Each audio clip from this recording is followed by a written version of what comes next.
নমস্কার বন্ধুরা, আনন্দ পথের আজকের 851 পর্বে আবার আপনাদের সবাইকে স্বাগত জানাচ্ছি। 7টা দিন পরে আজ ভিডিও প্রকাশ করছি। গত 7টা দিন বিভিন্ন রকম কাজের চাপ ছিল, সত্যি এতটুকু সময় করতে পারিনি, তার জন্য আমি দুঃখিত। অনেকবার ভেবেছি যে একটু বসি, কিন্তু শরীর সাথ দেয়নি। অন্যান্য কাজের চাপে বড্ড ক্লান্ত ছিলাম। যাই হোক, আজ আবার বসতে পেরেছি। কিছু দরকারি কথা আপনাদের জানাই। সাধনা করতে গেলে নিজের লক্ষ্যে অবিচল থাকাটা একটা অত্যন্ত জরুরি ব্যাপার। দেখুন, লক্ষ্য ঠিক না থাকলে আমি তীরন্দাজ হয়ে একদিকে তীর ছুঁড়তে চাইছি, তীর চলে যাবে অন্যদিকে। গুলি চালাতে চাই, একদিকে চলে যাবে অন্যদিকে।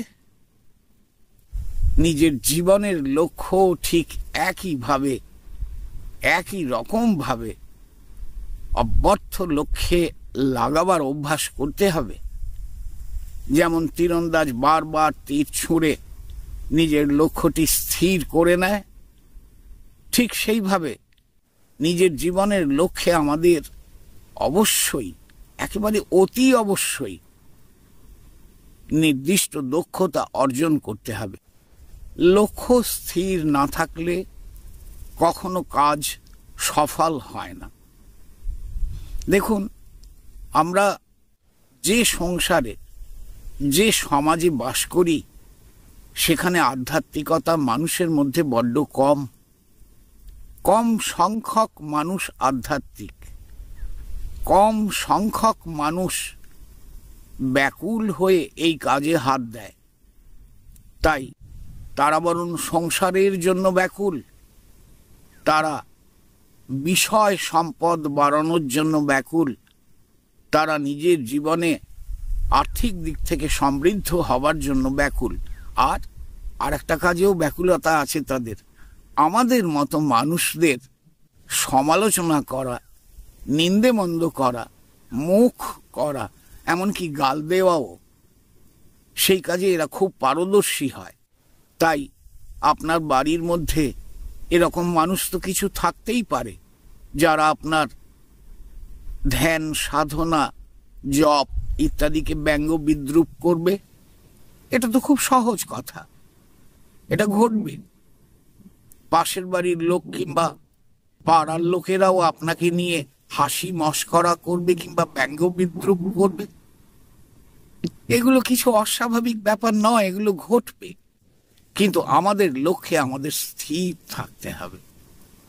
লক্ষ্যে স্থির না থাকলে আমরা কখনো সফল হতে পারবো না। ওই গল্পটা জানেন তো, শিব ঠাকুর আর পার্বতী দুজনে মিলে একটু ধরাধাম পরিদর্শনে বেরিয়েছিলেন তাদের প্রিয় বাহনের পিঠে চেপে। দুজনেই ষাঁড়ের পিঠে বসে আছেন, যাচ্ছেন একটা গ্রামের মধ্য দিয়ে। কয়েকজন লোকের জটলায় তাঁরা মন্তব্য শুনতে পেলেন, কি বাজে লোক রে এরা, এই পশুটাকে দুজনে মিলে উঠে ঘাড়ের ওপর বসে পড়েছে, কি কষ্টই না দিচ্ছে, কেমন লোকেরা। তারা পশু প্রেমী ছিল, তাই তারা খুব সহজভাবে কেমন লোক এরা বুঝতে পারল না এবং এই নিন্দে করল।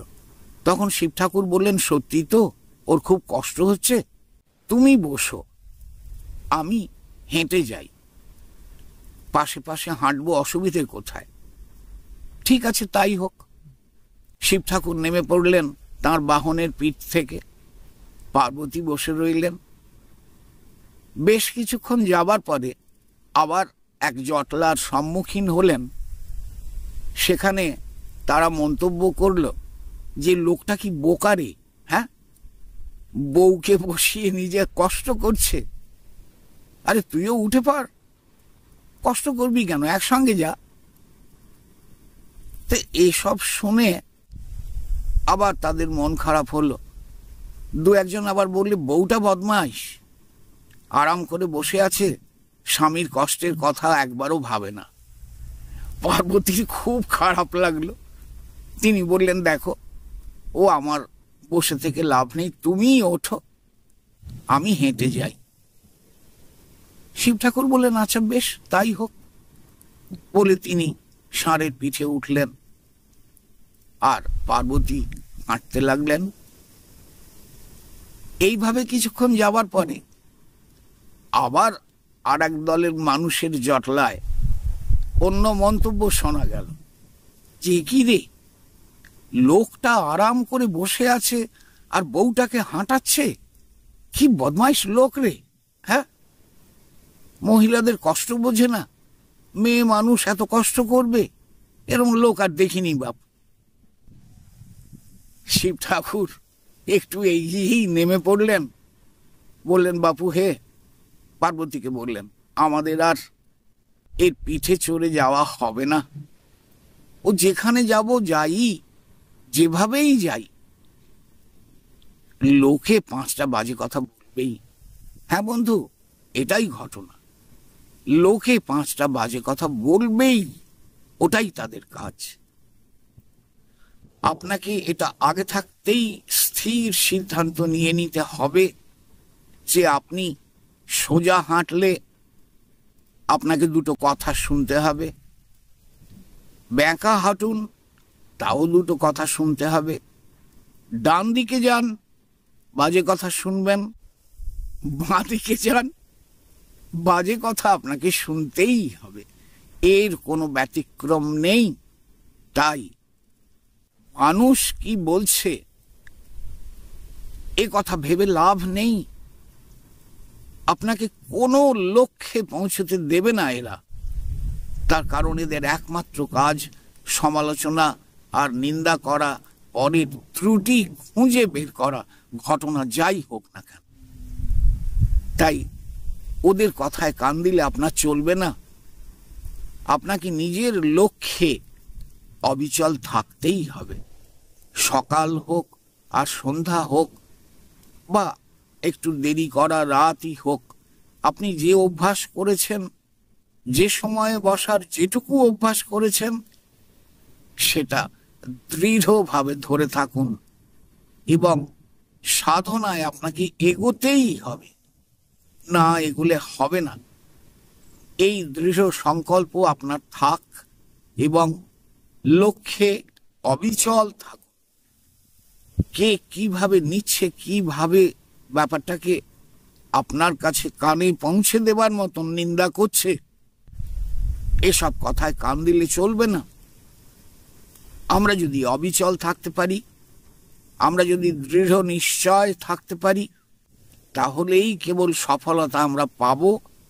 পরের কথা অনুসারে চলবার চেষ্টা করবেন না, হতাশ হয়ে কাজ বন্ধ করে দেবেন না, মন খারাপ করবেন না, নিজের লক্ষ্যে অবিচল থাকুন। নিরন্তর প্রচেষ্টাই কিন্তু আপনাকে কেবলমাত্র সাফল্য এনে দিতে পারে। এই কথাটি একেবারে স্পষ্টভাবে সিদ্ধান্ত নিয়ে কাজ করুন। আর একটা গুরুত্বপূর্ণ কথাও আমাদের মনে রাখতে হবে যে কাউকে খুশি করার দায় নিয়ে কিন্তু আমি পৃথিবীতে জন্মাইনি। আপনি যদি ভাবেন যে সকলকে খুশি করবেন, সকলকে সন্তুষ্ট রাখবেন, এর চেয়ে বড় ভুল আর কিছু হয় না। সবাইকে খুশি করা যায় না, কেউ কোনোদিন পারেনি, আপনিও পারবেন না, আমিও পারবো না। অনেককে খুশি করা যায়, এটা ঠিক, কিন্তু সকলকে খুশি করা যায় না। আর তাছাড়া মনে এইটা ভাবুন না যে সকলকে আমি খুশি করতে যাব কেন, কে কি বলছে তার কথা রাখলে সে খুশি হবে, এই একটা সিদ্ধান্ত আমি যে নেব অন্যদের কথা রাখার, সেই সিদ্ধান্ত আমি নিতে যাব কেন? কাউকে খুশি করার কোনো দায় তো আমার নেই, তাহলে আমি কেন অন্যদের খুশি করতে যাব? প্রত্যেকে যে যার জীবন তার নিজের লক্ষ্যে এগিয়ে নিয়ে যাচ্ছে, আমাকেও আমার জীবন নিজের লক্ষ্যে এগিয়ে নিয়ে যেতে হবে। তাই কাউকে খুশি করার কোনো দায় আমার নেই। আমাকে এই নিয়ে এতটুকু চিন্তা করতে হবে না। এইভাবে নিজেকে বুঝিয়ে নেবেন। হ্যাঁ, অন্যায় করবেন না, কাউকে অকারণে দুঃখ দিয়ে খোঁচা দিয়ে নিজে ভালো থাকা যায় না। তাই অন্যায় অপকর্ম নিশ্চয়ই করবেন না, কিন্তু অন্যকে খুশি করার জন্য নিজের সমস্ত সিদ্ধান্ত আপনি যদি বদলে নেন, তাহলে সেটা হবে মস্ত বড় ভুল। সেটা যেন কখনোই করবেন না। আশা করি সব কথাই বোঝাতে পেরেছি। আপনাদের সকলের শুভ কামনা করছি। সকলে ভালো থাকুন। সকলকে নমস্কার জানিয়ে আজকের মতো আলোচনা এখানেই শেষ করলাম।